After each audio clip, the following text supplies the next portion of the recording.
Stop dreaming, boy.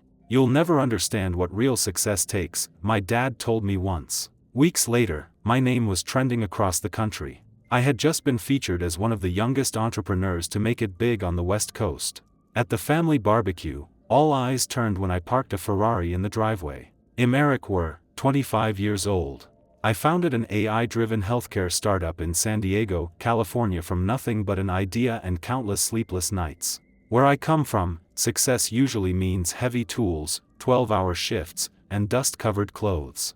My father, Randy, owned a construction company for 30 years, and in his eyes, a man's worth was proven only through sweat and hard labor. When I chose technology over following him into the family business, the disappointment in his eyes cut deeper than any saw blade could. For 3 years, I had been working on an algorithm that could predict patient risk factors faster and more accurately than hospital systems. Nights, weekends, holidays all spent hunched over my laptop while my friends were out living their lives. My dad would walk past my room, shake his head, and mutter something about boys playing with computers. Each time, I worked another hour just to prove him wrong. Last month, I overheard my father talking to my uncle at our family dinner. Eric will be back pouring concrete by summer, he said, laughing. That boy couldn't sell water in a desert. I didn't say anything. I just ate my dinner, helped clean up, and drove back to my apartment to finalize the biggest deal of my life. I grew up watching my father build his construction company from a single pickup truck to a crew of 20 men. Every summer from age 12, I worked for him mixing cement, hauling bricks, hammering under the California sun. He taught me the value of hard work. But somewhere along the way, he confused hard work with hard labor. When I got accepted to the University of California's business program, he barely acknowledged it. College boys think they know everything until they meet the real world, he said, handing me a $20 bill for the road. That was his version of a send-off. My mother, Linda, was different. She slipped me $500 she had saved from her teaching salary and whispered, "Go make something of yourself that makes you happy." She never said it in front of my dad. During sophomore year, I developed an algorithm that caught the attention of one of my professors. This could revolutionize how hospitals predict patient risks, he told me. The next semester, I dropped out to focus on building it into something real. When I called home to explain, my mother cried. My father hung up. For the next 2 years, I lived off ramen and worked out of a tiny apartment with 2 roommates. One venture capitalist after another turned me down. Too young, they said. Not enough experience. Each rejection email I printed out and taped to my wall not as motivation, but as a reminder of who didn't believe in me. Daniel Reed, my roommate from freshman year, stuck by me. He'd bring me food when I forgot to eat, proofread my pitches, and never once questioned whether I'd make it. "You're the smartest person I know," he'd say. "Just don't forget us little people when you're rich." Meanwhile, my father's comments grew sharper. At Thanksgiving, he introduced me to his clients as my son who's still figuring things out. At Christmas, he suggested I apply for a manager position at his company since that computer thing isn't working out. I noticed how he'd suddenly changed the subject whenever I tried to explain my work. How he'd interrupt me mid-sentence to point out a neighbor's new roof or freshly poured driveway. How he never once asked to see what I was building. On my 25th birthday, I got an email from Ross Capital, one of the largest healthcare investment funds on the West Coast. They wanted to license my technology exclusively for $14 million. I read the email 17 times, standing in my kitchen, coffee growing cold in my hand. I called Daniel first. He screamed so loud I had to hold the phone away from my ear. Then I called my mother. She cried again, but different tears this time. I didn't call my father. 3 days later, I signed the contracts in Los Angeles. The executives at Ross Capital took me to dinner at a restaurant where the menu had no prices. The CEO, Catherine Ross, raised her glass. "To the future of healthcare," she said. Everyone clinked glasses. I smiled, but all I could think about was my father's voice. "Pathetic boy. You never had a head for success." That night in my hotel room, I got a text from my cousin, Michael, the only person in my family who had ever shown interest in what I was building. "Just saw the Wall Street Journal article. Holy Eric, you're famous." I opened my laptop. There it was, my face, my company, my story splashed across financial news sites. 25-year-old dropout lands 8-figure deal with West Coast giant. The article mentioned my age 3 times, as if that was the most remarkable thing about me. I closed the laptop and stared out at the Los Angeles skyline. I wasn't angry anymore. I wasn't hurt.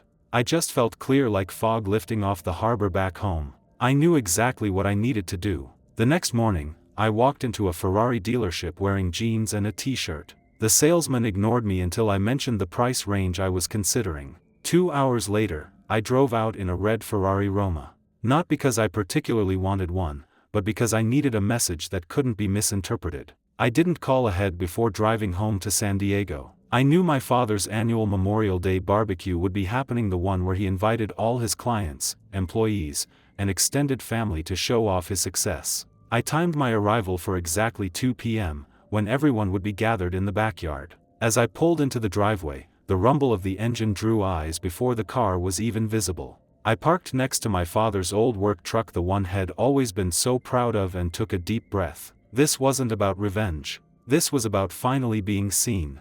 I stepped into the backyard carrying nothing but my car keys. The conversation stopped like someone had hit pause. My mother's hand flew to her mouth. My father stood at the grill, spatula mid-flip. "Sorry I'm late," I said, walking toward him. Traffic from Los Angeles was terrible. He recovered quickly, putting on the smile he used for clients. "Well, look who decided to grace us with his presence." He clapped me on the shoulder too hard. "Whose car did you borrow to make that entrance, son?" The guests laughed. "I didn't," I said quietly. "It's mine. Bought it yesterday." "Right," he nodded, winking at Uncle Frank. "And am buying a private jet next week." More laughter. I pulled the title from my back pocket and handed it to him. His face changed as he read it. He folded it carefully and handed it back. "Must be nice to have rich friends who trust you with their toys," he said, turning back to the grill. "Grab a plate. Your mother made potato salad." Throughout the afternoon, I tried to talk to him. Really talk.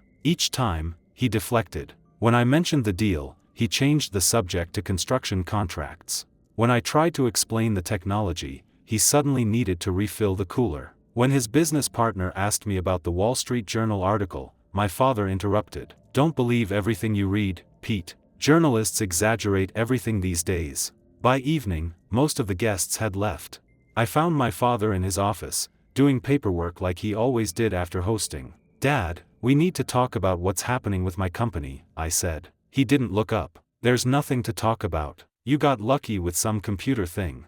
Don't think this makes you special." $14 million isn't luck," I said, my voice steady. He finally looked at me, eyes narrowing. "You know what built this family? 40 years of breaking my back. Not sitting in a room pressing buttons. Not making up numbers on a screen." He pointed to a photo on his wall, him at 20, standing next to his first truck. "That's real work. That's real success." "What I built is real too," I replied. "Is it?" He leaned forward. "Let me tell you something, Eric. I've seen your type before. Flash-in-the-pan success. You'll blow through that money in a year, and those corporate sharks will spit you out when they're done with you. And then where will you be?" I didn't answer. "You'll be right back here," he continued, begging for a job. "And I'll have to explain to everyone why my son couldn't hack it in the real world." I left his office without another word. In the kitchen, my mother was washing dishes. She turned, drying her hands. "He's proud of you," she said softly. "He just doesn't know how to show it." I shook my head. "No, Mom. He's not proud. He's threatened." The next morning, I got a call from my cousin Michael. "Uncle Randy's telling everyone your deal fell through. He says you rented that car to show off. He told people you lied about everything." Something cold settled in my chest. Not anger, just certainty. I spent the next week in San Diego, staying at a downtown hotel rather than at my parents' house. I met with lawyers, financial advisors, and the team I was building. But in the background, I kept hearing things about my father, about me, about my company. Daniel texted me, "Your dad came by the apartment looking for you. Asked a bunch of questions about where the money's going." My aunt called. "Randy told everyone at church that you're in some kind of legal trouble with those Los Angeles people. Is everything okay?" Even Catherine Ross from Ross Capital reached out. "Just checking in. Someone claiming to be your father called our office asking for details about our agreement." Obviously, we didn't provide any. I drove to my parents' house on a Tuesday afternoon, knowing my father would be at work. My mother let me in, nervous energy in her movements as she made coffee. "Mom, what's going on with Dad?" I asked. She sat down, wrapping her hands around her mug. He's worried about you, that's all. Worried enough to tell people I'm a liar? Worried enough to call my business partners? She looked down. You have to understand your success challenges everything he's built his identity around. That's not my problem. No, she agreed quietly. But he's making it your problem. She hesitated. There's something else. The business is struggling. Has been for years. The new construction chains are undercutting his prices. He can't compete. The revelation hit me harder than I expected.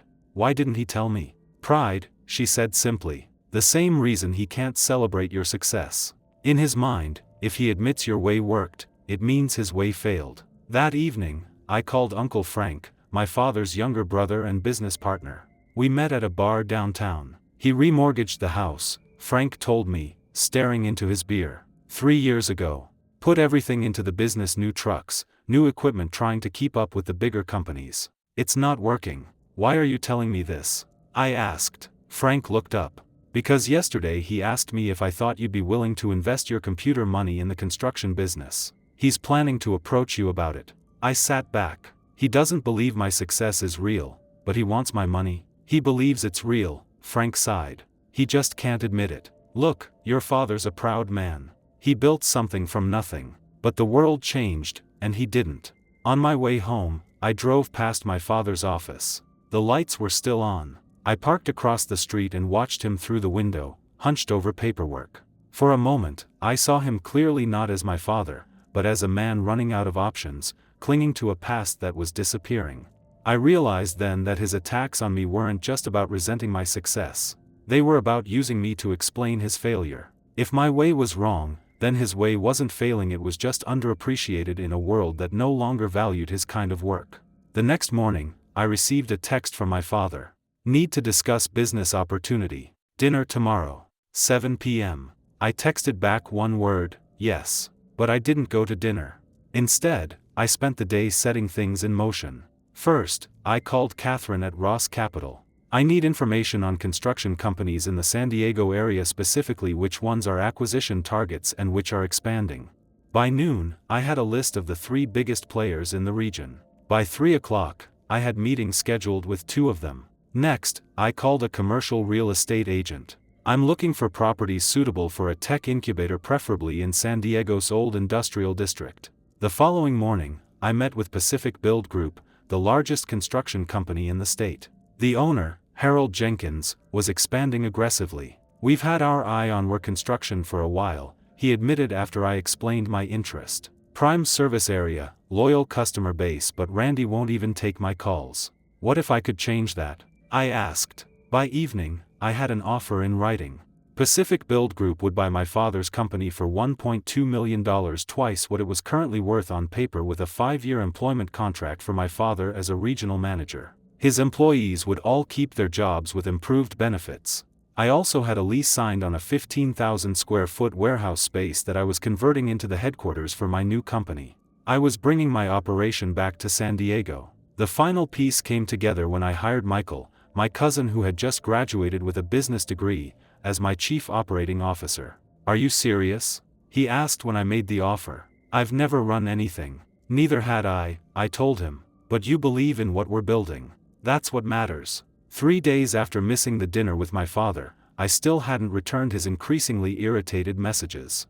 Instead, I walked into his office unannounced, carrying a folder. He looked up, anger flashing across his face. So you decided to grace me with your presence? After standing me up, I placed the folder on his desk. This is more important than dinner. He smirked. What is this, your big investment in my company? His tone was mocking. No, I said. It's an acquisition offer from Pacific Build Group. They want to buy Worre construction. The color drained from his face. You went behind my back. I went ahead of you, I corrected. The business is failing, Dad. You and I both know it. This offer keeps your legacy intact. Your employees keep their jobs. You get to stay on as regional manager with profit sharing. So that's your plan? Sweep in with your Wall Street connections and take over the business I built? His voice was rising. I shook my head. The business you built is dying. This saves it. He stood up, trembling slightly. Get out. There's one more thing, I said, reaching into my jacket. I placed a key on his desk. He stared at it. What's this supposed to be? It's the key to my Ferrari. Consider it a gift. Suspicion narrowed his eyes. I don't want your charity. It's not charity. It's an advance. I headed for the door, then turned back. The offer expires in 48 hours. After that, Pacific Build approaches your competitors. Think about your employees, Dad. Think about Mom. As I walked out, I heard him pick up the key. The next morning, I got a text from my mother. He drove the car this morning. Didn't say a word about it, but he drove it. By evening, my father had called Harold Jenkins at Pacific Build. 24 hours later, they had a deal in principle. I watched from a distance, saying nothing, as my father signed away the business he'd built over 40 years. He looked smaller somehow, sitting at that conference table. But when he walked out, keys to my Ferrari still in his pocket, his shoulders were straight.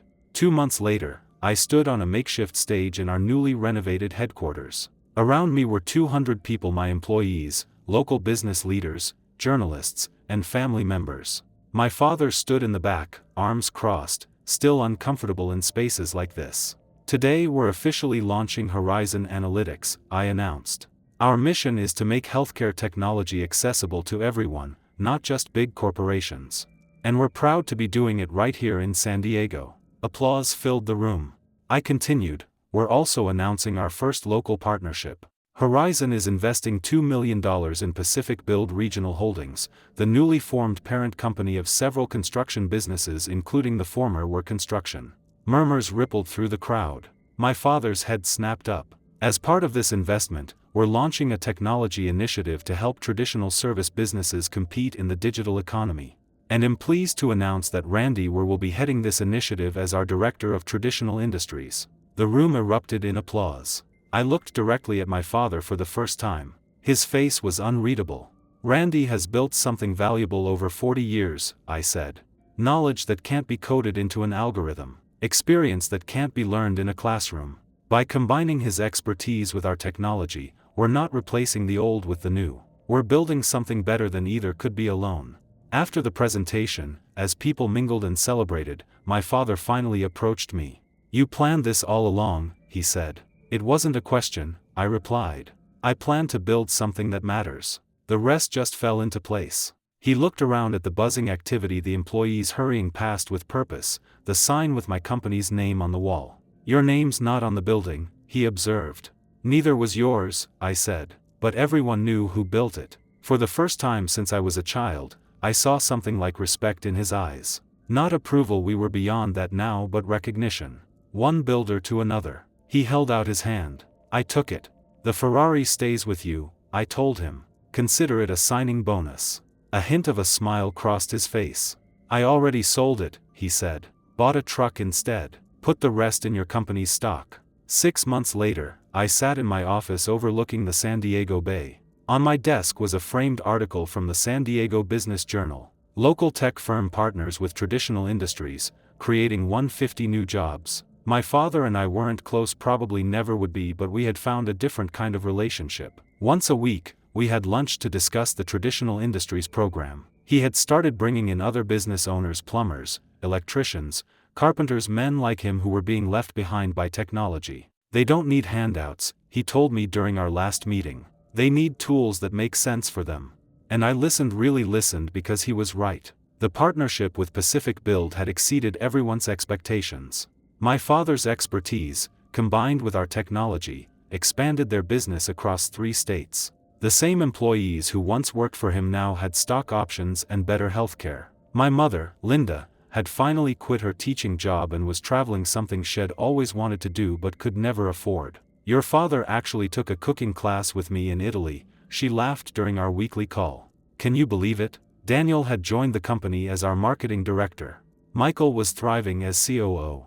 We had hired 30 graduates from local colleges, creating a pipeline of talent that didn't need to leave San Diego for opportunity. As for me, I had traded proving myself for building something lasting. The $14 million deal that once seemed like my entire goal was now just the beginning of a much larger story. That evening, as I left the office, I passed the wall where we displayed our company values. At the bottom was a new addition suggested by my father during one of our meetings. Remember whose shoulders you stand on. I walked out to the parking lot where my simple black sedan was parked next to my father's new truck. No luxury cars needed anymore. We had both made our points. Driving home along the water, I thought about success. How I had once defined it as proving my father wrong, and how I now saw it as something we were building together, each in our own way. I had gotten my revenge, but not how I imagined. Not by humiliating him or taking away what he valued. Instead, by creating a future large enough to include his past. By building something neither of us could have built alone. That felt like winning. Not against him, but for both of us. And now, I'll leave you with this question. What do you think defines real success? Is it money, titles, and flashy cars? Or is it building something that lasts, something bigger than yourself? I know what I believe, but I want to hear your thoughts. Drop your answer in the comments because this story isn't just about me and my father. It's about all of us, and how we define what winning really means.